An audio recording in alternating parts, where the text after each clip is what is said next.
بسم اللہ الرحمن الرحیم۔ السلام علیکم محترم ناظرین۔ ایک آدمی کے پاس ایک ہندی غلام تھا۔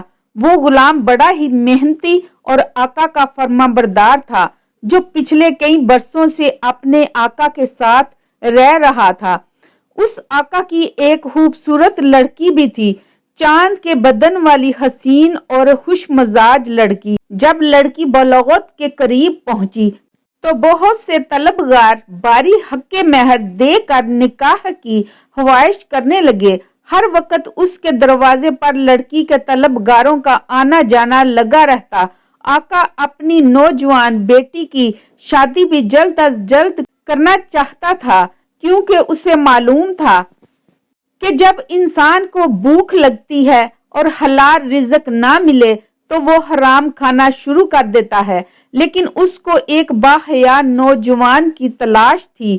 ایک طرف تو وہ آقا اپنی بیٹی کے لیے ایک باحیا نوجوان کی تلاش میں تھا، اور دوسری طرف وہ ہندی غلام اپنے ہی آقا کی خوبصورت لڑکی پر رفتہ تھا اور اسے دل و جان سے چاہتا تھا، مگر کبھی اظہار نہ کر پایا تھا۔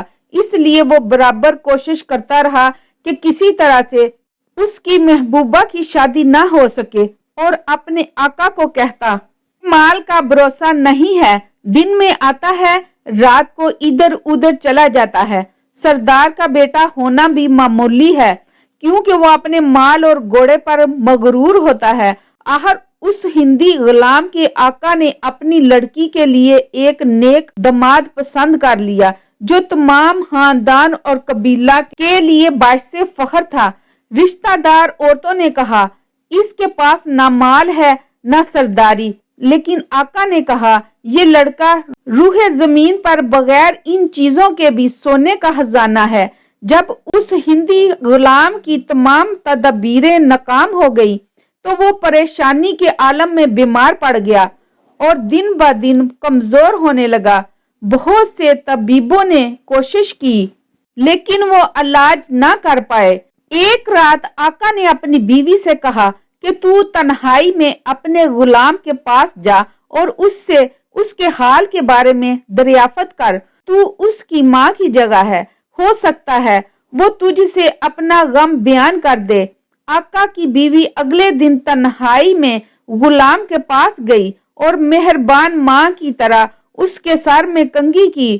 اس کی محبت نے غلام کو نرم کر دیا، یہاں تک کہ وہ اپنے دل کی بات زبان پر لے آیا اور کہنے لگا، مجھے آپ سے یہ امید نہ تھی کہ بیٹی کی شادی کسی اجنبی سے کر دیں گے۔ وہ میری آقا زادی ہے اور میں زخمی جگر ہو گیا، افسوس نہ ہوگا کہ وہ دوسری جگہ جائے۔ غلام کی بات سن کر آقا کی بیوی نے چاہا کہ اس کو مارے پیٹے اور بالا خانے سے نیچے گرا دے۔ اسے غصہ تو بہت آیا، لیکن صبر کر گئی اور خود کو قابو میں رکھا۔ بعد میں جب اپنے خاوند کے پاس گئی تو سارا قصہ اس کو بیان کر دیا، اور یہ بھی کہا کہ ہمیں معلوم نہ تھا کہ غلام ایسا کمینہ نکلے گا، ہم نے گمان کیا کہ وہ بھروسے کا ہے۔ آقا نے کہا، صبر کر اور اس غلام کو خوشخبری سنا دے کہ ہم لڑکی تجھے ہی دے دیں گے، تاکہ غلام کے دل سے لڑکی کا خیال نکل جائے، اور پھر تم تماشا دیکھنا اسے کس طرح سبق سکھاتا ہوں۔ بس تو اس کا دل خوش کر دے اور اسے کہہ دے کہ سچ یہی ہے کہ حقیقتاً ہماری لڑکی تیرا جوڑ ہے۔ ہم پہلے نہ سمجھے تھے، جبکہ اب ہم سمجھ گئے ہیں۔ لیلا بھی ہماری اور تو مجنو بھی ہمارا۔ یہ سب کہہ دے تاکہ اچھا خیال اور فکر اس پر چھا جائے۔ آقا کی بیوی بولی، اس ذلت و رسوائی کے معاملے میں میری زبان کیسے ہلے گی؟ میں اس کی خاطرداری کے لیے ایسی بکواس کیوں کہوں؟ میری طرف سے وہ شیطان صفت چاہے مر جائے، مجھے کوئی پرواہ نہیں۔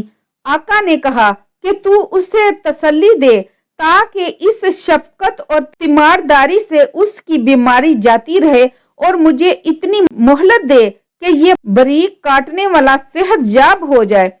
جب مالکن نے اس ہندی غلام کو تسلی دے دی تو وہ پھولا نہ سمایا اور دیکھتے ہی دیکھتے صحت مند ہو گیا۔ جب آقا نے دیکھا کہ اس کا غلام صحت مند ہو چکا ہے تو اس نے ایک مجمع جمع کیا اور دعوت کی کہ میں غلام کی شادی کر رہا ہوں۔ وہاں پر موجود سارا مجمع اس غلام کو مبارکباد دینے لگا۔ غلام کو اس بات کا یقین ہو گیا کہ پھر اس کی شادی کا دن بھی آ گیا۔ شادی کی پہلی رات آقا کے بتائے ہوئے منصوبے کا وقت بھی آ گیا۔